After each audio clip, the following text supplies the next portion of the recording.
entanglements, and his taxes. And the president said the other day, I haven't talked to Russia in 10 years. Although we know that that may be a serious falsehood because he had a Miss Universe contest in Russia in 2013, but he said he hadn't talked to Russia. Well, you can't talk to a country, so we really don't know what he meant. But if there are records of his campaign having involvement with Russian intelligence officials, this country needs to know about it. And to say that it's premature, there are decisions being made on whether we should be giving the Ukrainian government weapons to defend their country from the folks in the eastern Ukraine who are being supplied by weapons from the Russians. If they are not being supplied the proper weapons to defend themselves, there are going to be people dying in Ukraine.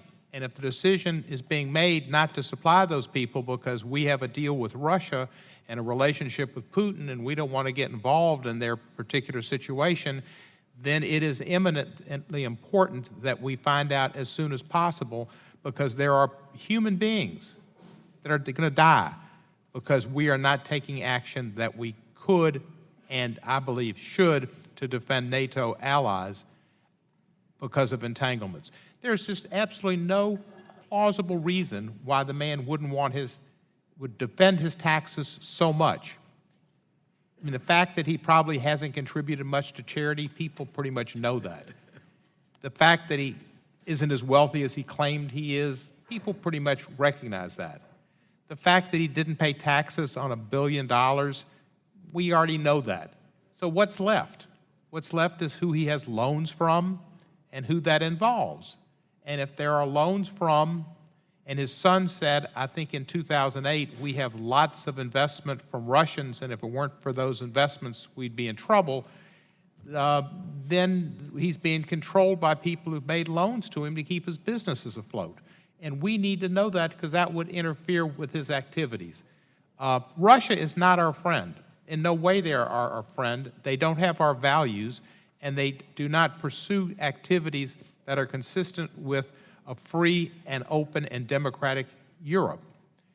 And that's important for the United States to have relationships with the countries in Europe and that they are supplied with information and that we help defend them. I just can't see where the harm would come, Mr. Chairman. I appreciate your letter, but in your letter, I think if I remember correctly, it referred to looking at the leakers. And that's not on the same level. The people making these leaks probably are doing it because they think it's important for America's future and that there's information that needs to be known. That's not consistent with information that could be found out about Russia having an influence over our president because of business ties or other reasons that are affecting our policy, or actions during an election that could be considered treasonous because they were working with the Russians to affect our election. I was recently in Vienna, and we met some members of the Duma. And one of them said, oh, we didn't hack your elections. That's not true. And it'll be seen in the future. Well, that's the Russian line. Talk about siloed. They are so siloed. And they do not in any way whatsoever understand.